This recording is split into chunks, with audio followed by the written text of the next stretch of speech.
Hi there, I'm Karen Brown of Just Get It Done Quilts. I give you tips, tricks. Mando, please don't, please. Oh, you're so sweet. Oh, no, don't do that. Don't do that. No. Oh, no. Ah.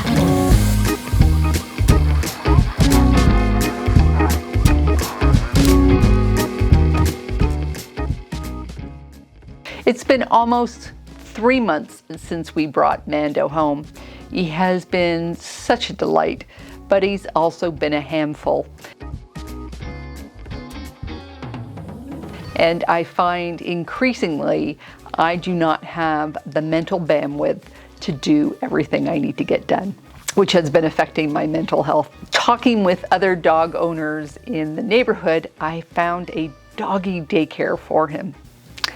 And last week, I was able to take him there. So having dropped him off and with a full day of unencumbered time ahead of me, I was left thinking, what do I need to get done? Instead of getting 16 things off the to-do list, I decided that I was just going to sit back and sew that day. Sew for the pure enjoyment of sewing. No deadlines, no trying to get anything finished, just sew and have fun. You know I love my 30-minute timer, so that's how it started. I have these project trays underneath my ironing board surface so that I have pieces pre-cut so that when I do have an opportunity, I can just sit down and sew. And you might recognize this block. It's from my video, Fast and Easy Jelly Roll Blocks, and this is block number 6.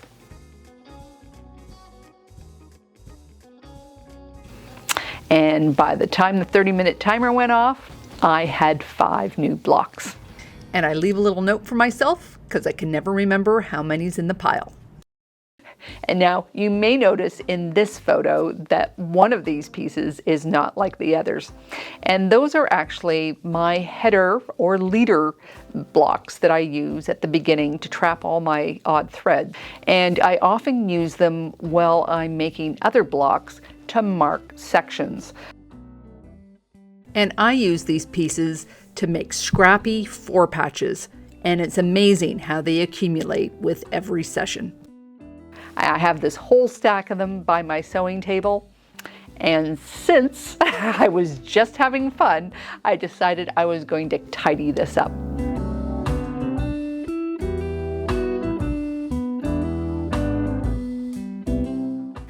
Now it's gotten a little bit out of control because a couple of months ago, I decided I was going to change the way I made them. Previously, I just grabbed a high value and a low value, and I didn't give any regards to color, and I just made 4 patches out of them. But I found that I was a lot happier when I was making 4 patches that were all in the same hue. So they might be yellow, they might be green, they might be a greenish yellow. Right beside my desk, I have a drawer where I keep all these pieces. I decide, you know what? I am going to tidy this up.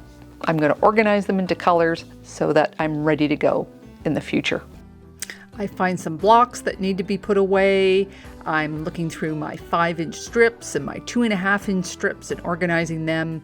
And then I'm taking my 2.5-inch blocks and organizing them by color. Some of these 2.5-inch squares are from mini charm packs. Some of them I make out of scraps. And it feels so good to have them nicely organized again.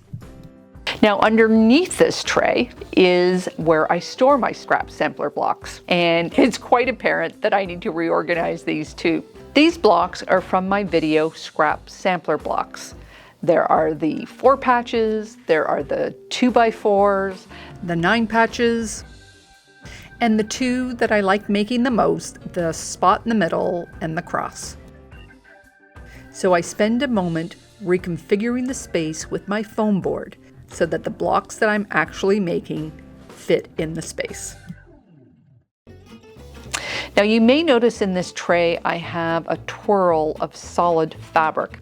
These are 2.5-inch strips that I take from the bottom of fat quarters or from width of fabric strips on projects, and I make STASHBUSTER number 7 block out of that. And right now I am working on a purple quilt. So I turn on my timer and I spend 30 minutes making those.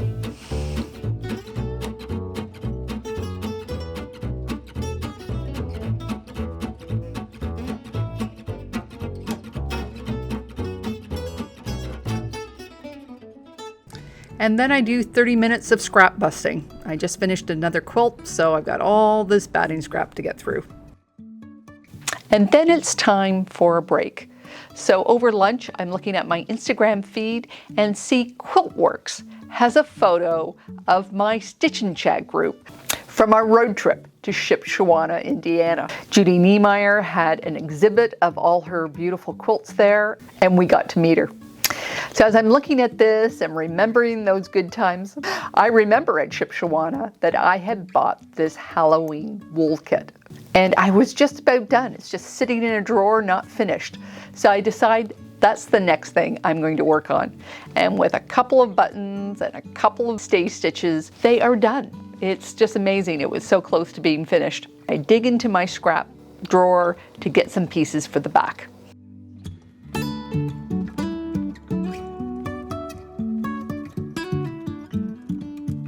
I have never sewn with wool and quilting cotton before, and I also find that when I sew around the perimeter of a block like this, that the chance for distortion is high, so I pin it on all 4 sides to stop that.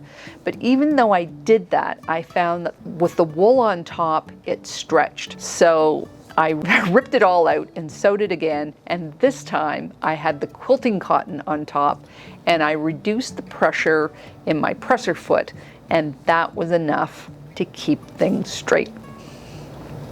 I turn them inside out.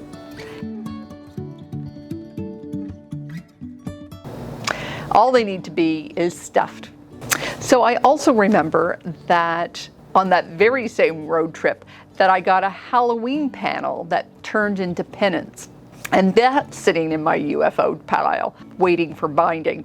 So I grab 3 fat quarters from my Halloween fabric. I'm going to make a very narrow binding, so I'm just cutting 2.5-inch strips. So it's 6 o'clock, it's time to pick my dog up. I know Mando's had a great day. I've been following him on Instagram. He's been playing with other dogs. I expect him to be exhausted. And truly, I've had a great day too. As I've been working, my brain has been able to expand, and I feel so much lighter. And I know as I've been working, I've noodled through a couple of problems, and I'm going to be able to go forward in those areas because I've dealt with it. I say this all the time, and sometimes I forget it. Not only is sewing fun, sewing is good for you. It gets your brain firing in all sorts of positive ways. Watching the colors play together, watching things come together. I don't need to be constantly checking things off the list. And with that kind of positivity, start the next day with Mando and I going for a nice long walk, but then I return to my sewing room to continue from the day before. I get another 30 minutes of sewing in, getting those jelly roll blocks done. I have a Zoom meeting where I manage to stuff those Halloween pillows and sew them up, and then that's done. After doing a number of other different projects, I finish off my day getting the binding on those Halloween pennants.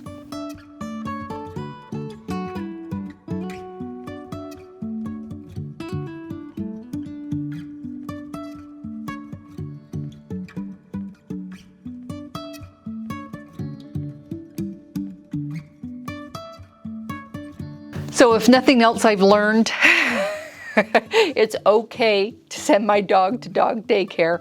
In the future, he'll be going 2 days a week, and that should give me enough breadth of time to get the bigger projects done. I'm also going to be taking up other family members on sharing him. My son is going to take him for a couple of days next week, and that will also give me a break to get some jobs done. And so with my decks cleared, I realize I may have an opportunity to get my 4th of July quilt done by the 4th of July. So stay tuned. Don't forget when you're in your sewing room to listen to an episode of Karen's Quilt Circle.